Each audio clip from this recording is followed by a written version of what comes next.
It's the year 1683. For hundreds of years, the enormous, apparently unstoppable Ottoman Empire had been advancing ever deeper into European territory. This was no mere border conflict, this was existential, a winner-takes-all contest. And now, at Europe's very center, Vienna's gates were on the verge of collapse. Should Vienna have fallen, Europe would have been forever altered. History would have been rewritten in the textbooks. Overnight, culture, religion, and structures of power would have crumbled. The defenders had reached exhaustion, their walls had turned to dust, and their prayers seemed to go unheard. It appeared to be the end. But history seldom adheres to the expected script. And occasionally, the most desperate of moments demands the most daring, almost legendary intervention.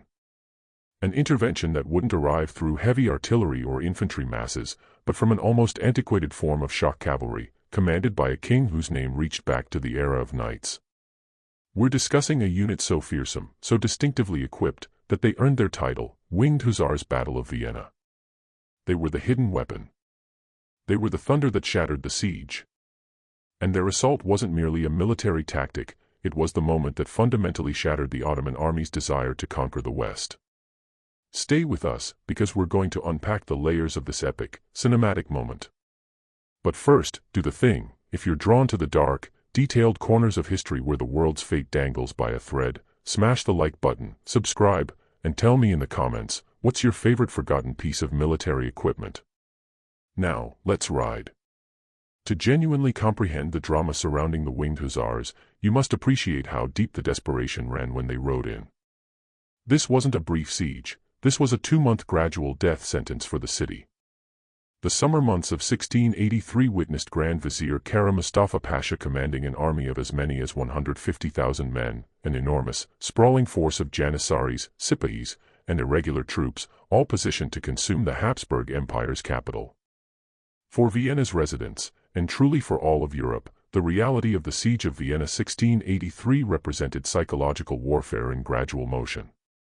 The defense fell under the command of Count Ernst Rüdiger von Starhemberg, an iron-willed man who commanded only a modest force of roughly 15,000 soldiers and armed civilians. The battle wasn't happening on the walls, it was occurring beneath them. The Ottomans, having mastered siegecraft's art, weren't relying solely on cannonballs, they employed miners. Night and day, specialist sapper units tunneled underneath the massive ramparts, loading enormous gunpowder charges, essentially transforming the ground below the city into a ticking bomb. Starhemberg's men found themselves forced into desperate countermining operations, a brutal, claustrophobic underground war fought in absolute darkness, where doom's only warning was the sound of an approaching pickaxe. By early September, the situation had moved beyond critical. The Turks had created massive breaches in the walls, the Lowell Bastii and the Berg Bastii were falling apart. The defenders stood one successful Ottoman mine, one coordinated assault, away from total annihilation. Vienna had become a husk, a monument to resistance, held together by nothing but sheer willpower and desperation. The Grand Vizier, comfortable in his enormous, luxurious camp, was already planning the division of spoils. He could see the end approaching. But what escaped his vision was the storm forming in the western mountains. He didn't see the one thing that wasn't a product of gradual siegecraft, but of pure, undiluted shock. He failed to see the wings. Let's discuss the men who couldn't take Vienna. Ottoman Grand Vizier Kara Mustafa. His name literally means Black Mustafa, and his ambition matched the vastness of the empire he represented. He wasn't merely a commander, he was the world's second most powerful man, and his Vienna failures resulted less from insufficient military strength and more from a spectacular collapse of human nature, arrogance and avarice. Mustafa commanded a massive army, but he committed 2 fatal, strategic mistakes, both stemming from his personal arrogance and materialistic desires. First, his objective wasn't merely conquest, it was pristine plunder. He desired the palaces, the gold, and the Habsburg court's riches unspoiled by brutal looting. He declined to order a final, crushing assault, selecting the slow, methodical strategy, which provided the Christian relief forces precisely the time needed to organize and advance. He exchanged a guaranteed victory for an undamaged trophy. Second, he failed to give the relief force proper respect. His generals repeatedly warned him to secure the approaches, particularly the mountainous terrain to the northwest. Mustafa dismissed them, perceiving the scattered, slow to organize German dogs and the distant Poles as a trivial nuisance. He held such confidence in his Vienna encirclement that he concentrated on the city walls, ignoring the horizon. This arrogant overconfidence extended throughout his preparations. He failed to transport the massive, super-heavy siege cannons. And finally, his camp. It wasn't a temporary military encampment, it was a small, temporary city, overflowing with unimaginable luxury and, critically, his personal treasury, all contained in a gigantic, ornate tent complex positioned right at the siege line's heart. This enormous, unprotected camp would transform not into his seat of triumph, but into his ambition's tomb. The Grand Vizier's failure perfectly illustrated that in warfare, a greedy commander often poses more danger to his own forces than to the enemy. While Kara Mustafa sat in his silk-lined tent, awaiting surrender, a very different type of man was driving his exhausted army through Moravia and Lower Austria's rugged forests. This was Jan III Sobieski, king of the Polish-Lithuanian Commonwealth, and the man who would prove to be the Holy League's true general. Sobieski was a brilliant, seasoned, and intensely pragmatic military leader. He understood this wasn't merely a battle for Vienna, it was a battle for Central Europe's soul. His strategy, King Jan Sobieski's strategy, was audacious from the start. He ordered the Polish army to traverse an incredible distance in minimal time, advancing through the Vienna woods' difficult, heavily forested terrain. The army that assembled near Vienna was multinational in composition, and Sobieski, despite being an allied nation's king, received overall command. His brilliance lay in identifying the Ottoman position's true vulnerability, its sprawl. The vast, opulent camp stood exposed on the northwestern flank, nestled in the Vienna woods' uneven hills, precisely where the Ottomans presumed no large army could possibly emerge. On September 11th, the relief force positioned itself atop Kahlenberg Mountain, surveying the entire Ottoman encampment. The Polish contingent, including the fearsome Hussars, constituted the right wing. This positioning was critical. Rather than attacking the fortified siege lines directly, Sobieski had positioned his forces above the sprawling, vulnerable rear flank of the Grand Vizier's army. The king understood his plan represented a massive gamble. To descend the steep, tree-covered slopes, arrange into battle formation, and successfully execute a massive cavalry charge constituted a feat nearly unprecedented in military history. The moment for subtlety had passed. It was time for shock. While Sobieski preyed on the Kahlenberg, down in Vienna's smoky, corpse-filled streets, the Siege of Vienna 1683's final act was unfolding. The war had shifted beneath the cobblestones. The Ottoman sappers, the Legimsi, were masters of their profession, excavating dozens of mine shafts toward the city's vulnerable bastions. On September 8th, a massive mine detonated, destroying a huge section of the Burg Bastii. Then, on the 10th and 11th, two additional major explosions ripped apart the walls. The city's fortifications were essentially gone, reduced to rubble, providing no real protection. Kara Mustafa was delighted. He simply observed the walls collapse under the explosive engineering. His men, the Janissaries, were already gathering for the final, inevitable assault. The strategy had succeeded. The prize was within his grasp. He simply needed to eliminate the remaining defenders, secure the city, and then, he calculated, he could easily redirect his full force on the interfering relief army. He failed to comprehend that the defenders and the relief force were no longer following his rules of slow attrition. As the sun descended on September 11th, Vienna's fate hung a few feet of collapsing stone away from being determined. But at that precise moment, a very peculiar-looking army was preparing its descent. Before we reach the charge itself, we must understand the secret weapon that provides this story its name, the Winged Hussars. These weren't ordinary cavalry, they were the absolute elite, the heavy shock troops of the Polish-Lithuanian Commonwealth. The most renowned, most striking part of their equipment was, naturally, the hussar lance and wings. The wings, typically made of wooden frames and eagle, ostrich, or swan feathers, attached to the armor's backplate. But what was their actual purpose? The primary, most terrifying effect was the noise factor, a high-pitched whistling, roaring, and rattling that, when combined with Hooves' thunder, could trigger panic. This was pure psychological warfare. The charging hussar appeared larger, more inhuman, resembling a mythological creature descending from the heavens. But the genuine genius wasn't the wings, it was the lance. The hussar lance, or kopia, was remarkably long, reaching up to 6.2 meters, 20 feet. Crucially, it was hollowed out, rendering it light enough to control but long enough to overcome any opposing cavalry or infantry pike. At 35 miles per hour, this lance could penetrate armor and impale multiple men. It provided them a devastating reach advantage that no other heavy cavalry of that era possessed. Combine this with sophisticated, segmented carracina armor and a battle-hardened horse, and you possessed a war machine engineered for one purpose, delivering maximum shock to a single, critical point. The enemy witnessed wings and heard thunder. The hussar identified a target and directed their 20-foot stick. And on September 12, 1683, that target was Grand Vizier Kara Mustafa's tent. September 12, 1683. The day began not with a battle cry, but with an exhausting, nerve-wracking scramble. The Christian army commenced its descent from Kahlenberg and Leopoldsburg mountains. The slopes were steep, blanketed in dense forest, and completely unsuitable for large troop movements. The initial engagements were flank skirmishes.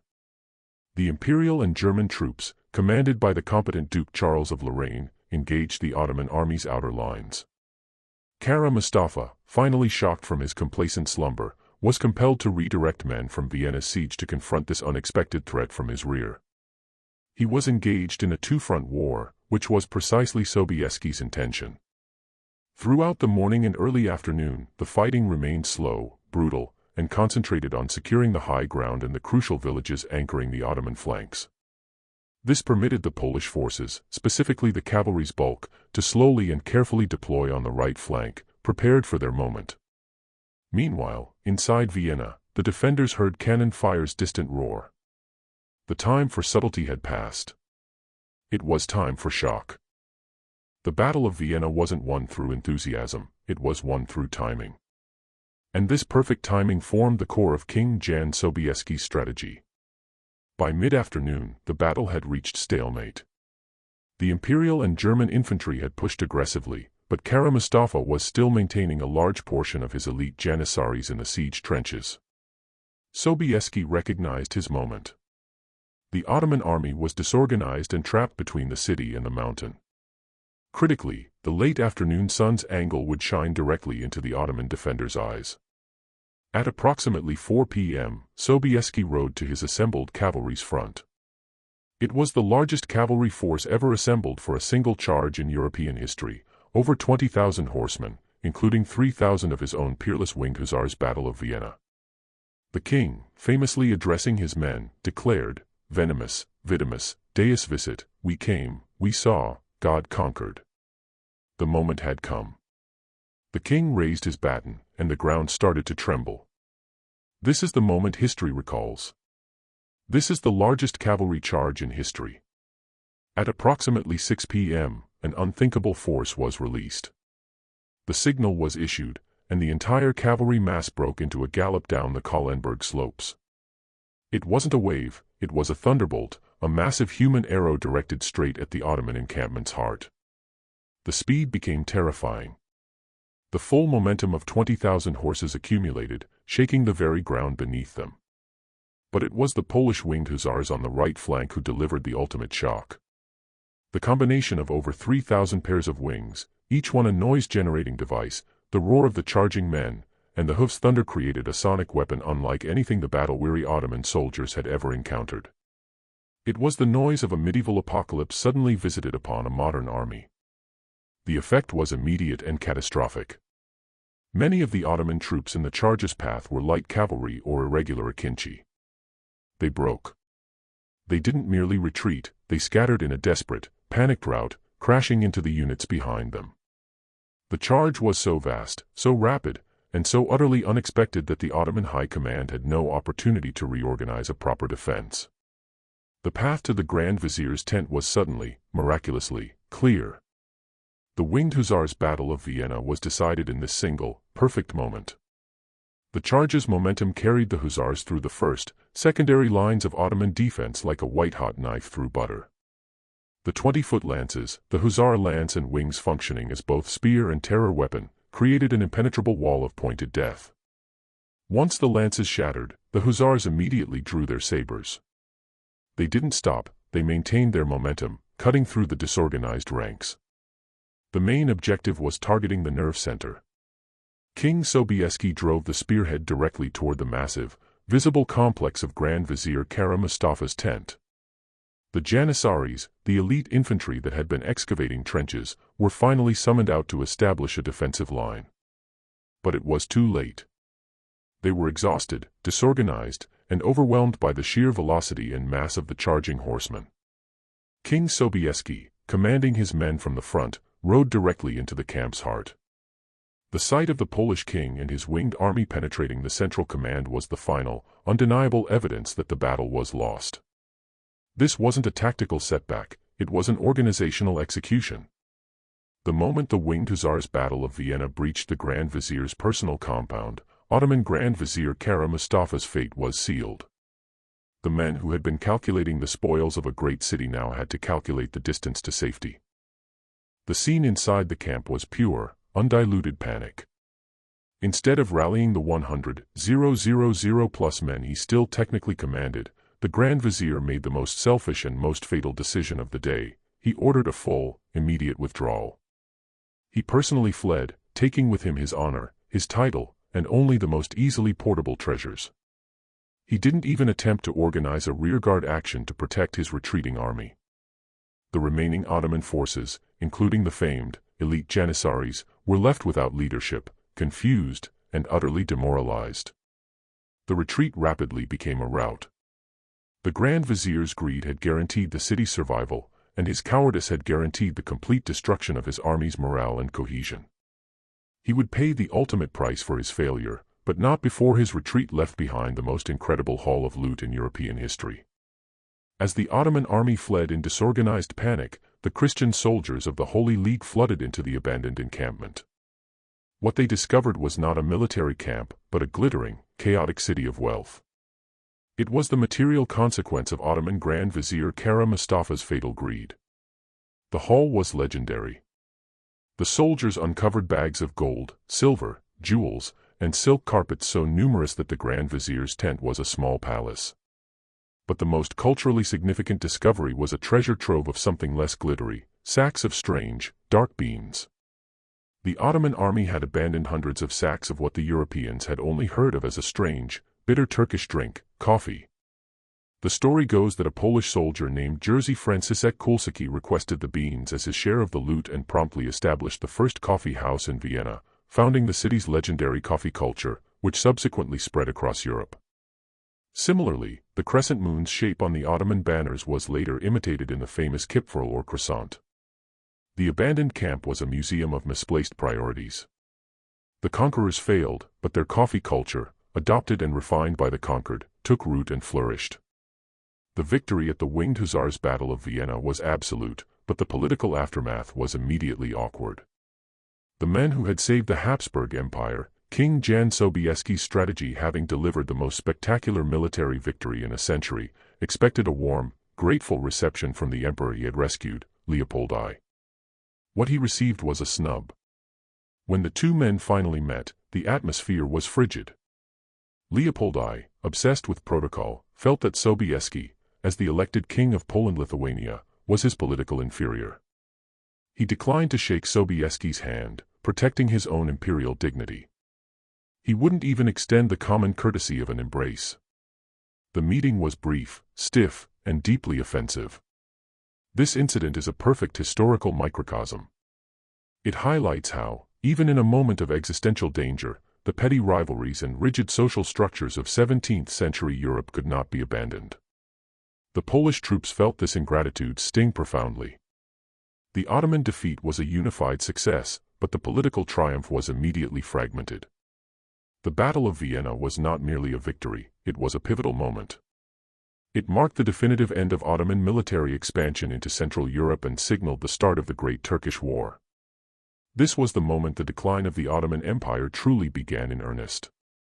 Before Vienna, the Ottomans had always been the unstoppable force, but 1683 was different.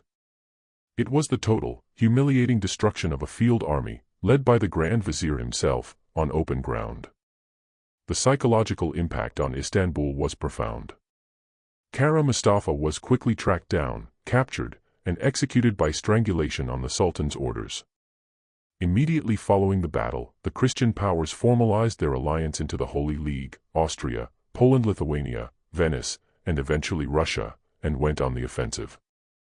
Over the following decade and a half, the Ottomans were systematically driven back from Hungary, Transylvania, and large parts of the Balkans. The victory in 1683 fundamentally shifted the strategic initiative. Europe stopped being reactive to Ottoman incursions and started being proactive in expelling them. Vienna 1683 was the high water mark. Everything that followed was the slow, inevitable ebb of the Ottoman tide in Europe. The Battle of Vienna didn't just change borders, it changed breakfast. The abandonment of hundreds of sacks of coffee beans by the fleeing Ottoman army led directly to the creation of the first Viennese coffee houses.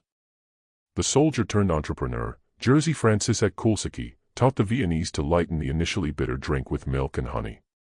This quickly transformed the local coffee house, into a vital social, intellectual, and political hub, a tradition that remains very much alive. The second, more charmingly disputed myth is the croissant's origin. The story goes that a Viennese baker, upon hearing the news of the Ottoman defeat, baked a crescent-shaped roll, the kipfel, to mock the crescent moon on the Ottoman banners and allow the citizens to eat the Turk. The legend functioned as a delightful piece of cultural propaganda. These details are the historical seasoning. They demonstrate that great battles are not solely about cannons and casualties. The Ottoman campaign, designed to conquer a continent, ended up providing that continent one of its most defining cultural staples. It's easy, and frankly enjoyable, to focus on the terrifying aesthetics of the hussar lance and wings. But to call the wings the secret weapon is to confuse the flash with the substance. The true brilliance of the hussars lay in a perfect storm of technology, training, and strategic timing. The real secret weapon was the combination of the hollowed-out, 6-meter-long kopia lance, the specialized, highly trained horse, the rigorous discipline of the hussars, and the surgical tactical timing of King Jan Sobieski's strategy. The wings were the sound system, the propaganda, the fear factor. But the steel, the horseflesh, and the tactical discipline were the engine of destruction. They weren't merely fast, they were an armored fist, guided by an intelligent general, that struck the most vulnerable spot on the enemy's spine at the moment the enemy least anticipated it. The terror was real, but the true power was the perfect blend of mobility, protection, and piercing power. The irony of the Winged Hussars' Battle of Vienna is one of history's great heartbreaks. The very nation whose king and elite forces saved Europe's heart was itself already suffering from a deep, terminal political malaise. This victory, arguably the greatest military feat of the Polish-Lithuanian Commonwealth, was a final, spectacular sunset before a long, dark night. While King Sobieski was a brilliant general, the political system he governed, the Rex Pospolita, was fatally flawed, paralyzed by the Liberum Veto. Sobieski had hoped the Vienna glory would allow him to force through necessary reforms. But the emperor's snub was a sign of things to come. The short-sighted nobility and the hostile neighbors refused to permit a strong, unified Poland to emerge. The three powers that benefited most from the decline of the Ottoman Empire, Austria, Prussia, and Russia, would eventually turn their collective attention onto their weakened Polish ally. The chasm between the Hussars' military brilliance and the Commonwealth's political bankruptcy is stark.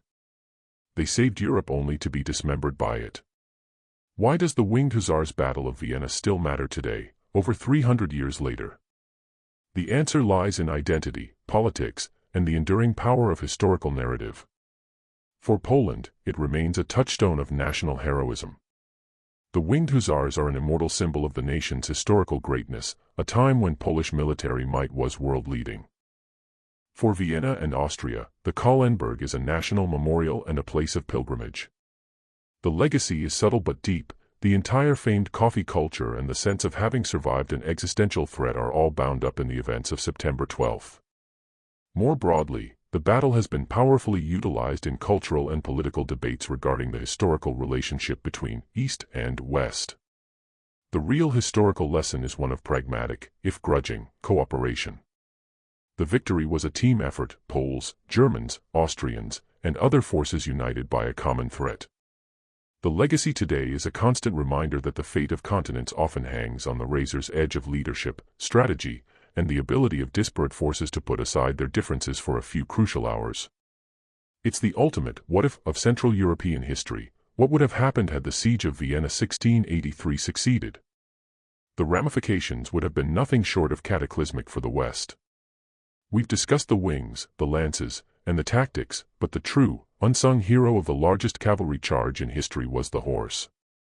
The hussars did not ride the slow, immensely heavy draft horses of the medieval knight. They rode a specialized breed, a mix of strong native Polish horses and lighter, faster horses imported from the east. The result was a horse that was exceptionally hardy, agile, and possessed of tremendous stamina. These horses were trained rigorously for battle's chaos, conditioned not to panic at the terrifying whistling noise of the wings or the sound of a cannon firing nearby. The cost of a single trained hussar horse was astronomical, equivalent to a small estate. This high value explains why the hussars were an exclusive, elite unit. The charge down the Kahlenberg was possible only because of these horses' training and physical capability. The men may have been the weapon, but the horse was the delivery system, a perfectly engineered biomechanical engine that gave the hussars their speed, their shock, and their historical legend. Without the specialized horse, the Winged Hussars' Battle of Vienna would have been a doomed, messy scramble. The Battle of Vienna was not the conflict's end, it was merely the opening salvo in the Great Turkish War, a massive, grinding struggle that lasted until the Treaty of Karlowitz in 1699. Vienna broke the Ottoman ambition, but the war saw the physical manifestation of the decline of the Ottoman Empire. After the Vienna rout, the Holy League kept pushing. The defeat's psychological impact was so severe that the Ottomans spent years fighting with a diminished will and a shattered morale. The main front became Hungary, where the imperial forces systematically reclaimed territory in a series of major, decisive Christian victories, culminating in the Battle of Zenta in 1697. The Treaty of Karlowitz in 1699 was a humiliating loss for the Ottoman Empire, which was forced to cede almost all of Hungary and Transylvania.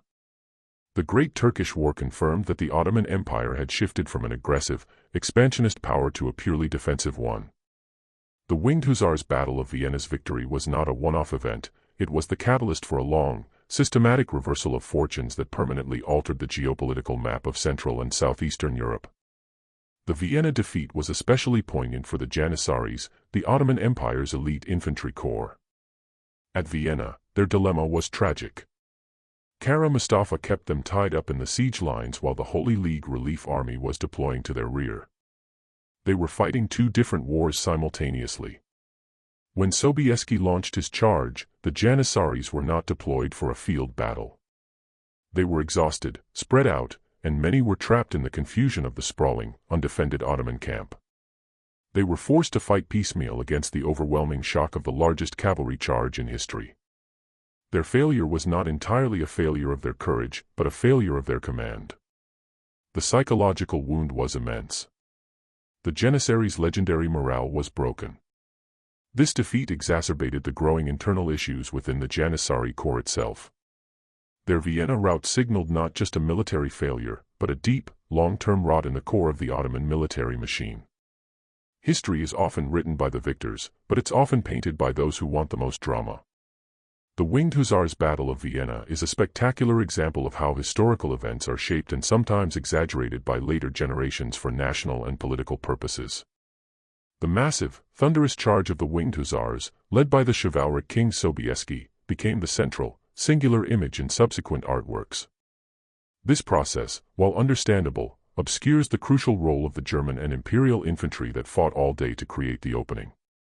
It downplays the strategic planning and the desperate, two-month defense by the Viennese garrison. The myth-making around the Hussars is powerful because it's a good story, but the truth is better. It was a collective, hard-fought, and strategically brilliant victory that required far more than just a single magnificent charge. The challenge for the modern historian is to appreciate the myth while adhering to the complex facts. The Battle of Vienna's final, decisive maneuver was not just a charge, it was a vertical attack. This strategic decision, a cornerstone of King Jan Sobieski's strategy, was absolutely critical. The Kahlenberg and Leopoldsberg are steep, heavily forested hills overlooking the Ottoman camp. The traditional military wisdom dictated that an attack down a steep slope was suicidal. However, Sobieski understood that this terrain, which had caused the Ottomans to neglect the defense of their rear flank, could be used to his advantage. The descent gave the cavalry a massive, crucial initial boost, momentum. The force of gravity, combined with the weight of the hussars and their armored horses, meant that by the time they hit the flatter ground, their velocity was extraordinary. This momentum translated directly into increased shock power. Furthermore, the vertical approach provided an element of dramatic, sudden shock. The Ottoman troops did not have the sight line to see the full, terrifying mass of cavalry organizing itself for the final push until it was already too late. The vertical charge turned the very ground that was meant to protect the Ottoman camp into the ultimate ramp for their destruction. The story of Ottoman Grand Vizier Kara Mustafa is a profound lesson in the true cost of hubris. His failure was not just military, it was a total moral and intellectual breakdown of leadership. His downfall was rooted in a fatal series of choices, valuing gold over victory, dismissing the warnings of his subordinates, and prioritizing comfort over strategy. His ultimate act, the panicked flight that abandoned his entire army, stripped him of any claim to honor or respect. He sealed his own fate by making his person and his treasure the battle's focus. When he was finally executed in Belgrade, the Sultan's sentence was a clear message to all future commanders. Kara Mustafa's story is the perfect antagonist foil to Sobieski's disciplined brilliance. It reminds us that the character and moral compass of a single leader can be the most potent, destructive force of all, far more effective than any enemy weapon. The irony is that the Grand Vizier's own hubris was the real secret weapon that led to the decline of the Ottoman Empire. Beyond the physical facts of the lance and the horse, the final element of the hussar lance and wings was the sheer psychological trauma they inflicted, what we might call silent warfare. The noise, that eerie, high-pitched rattling and whistling sound caused by the feathers and metal as the air rushed past at full gallop, was unprecedented. It sounded unnatural, an unholy mashup of nature and metal. For the ordinary Ottoman soldier, the sight and sound must have been utterly terrifying. The hussar appeared larger, faster, and more monstrous than any conventional cavalry.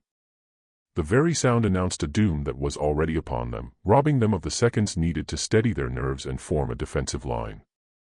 The hussars were experts at capitalizing on this fear.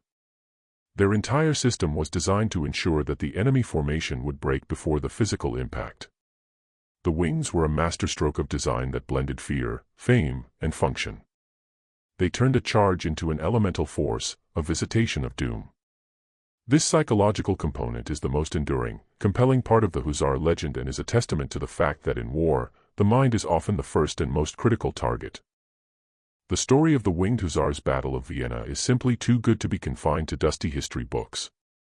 Its cinematic nature, its clear good versus evil narrative, and the sheer spectacle of the charge have cemented its place in modern pop culture, especially in the realms of gaming, music, and historical fiction. In the world of strategy video games, the Winged Hussar is almost always portrayed as the ultimate shock unit. Perhaps the most visible popular culture revival came from the Swedish heavy metal band Sabaton. Their song, Winged Hussars, is a direct, bombastic retelling of the final charge. The Battle of Vienna is a perfect example of a historical event where the real-life action was as spectacular as any fiction. These echoes in culture serve an important purpose: they keep the event's memory alive. They constantly reinforce the idea that sometimes, in the darkest hour, an improbable force can materialize to save the day. The Winged Hussars, now immortalized in pixels and guitar riffs, continue their endless, thunderous charge across the cultural landscape of the 21st century. We started on a knife's edge, and we end with a clear horizon. The Winged Hussars' Battle of Vienna was more than a military victory, it was a moment of profound psychological and civilizational rescue. The true emotional payoff lies in the comparison: a king who was humble enough to know the exact moment to strike, versus a grand vizier who was greedy enough to fatally hesitate. It was a victory of patience, audacity, and collective discipline over arrogance, complacency, and selfish ambition. The lesson for us, living in our own era of existential challenges, is simple: when the inevitable happens, when your walls are crumbling, and your enemy is confident in their imminent triumph, the greatest weapon is often the unexpected, disciplined, and perfectly timed intervention. It reminds us that no power, no matter how vast or seemingly unstoppable, is immune to collapse if its foundation is riddled with hubris and internal failure. Vienna was a warning to the complacent, a spectacular reminder that the great moments of history are often decided by those who refuse to believe in the inevitable end. They were the last great charge of the age of chivalry, and they inaugurated the new age of European dominance. So, here's the final thought: what is the Kahlenberg moment in our world today? What seemingly insurmountable challenge requires not more brute force, but a single, perfectly timed, audacious act of collective courage? Let me know in the comments below. I read every one. If you loved this deep dive into dark history, hit the like button, subscribe to join the ranks of Fear of Life, and share this story of the thunder that came from the mountains. Thanks for watching. See you in the next corner of history.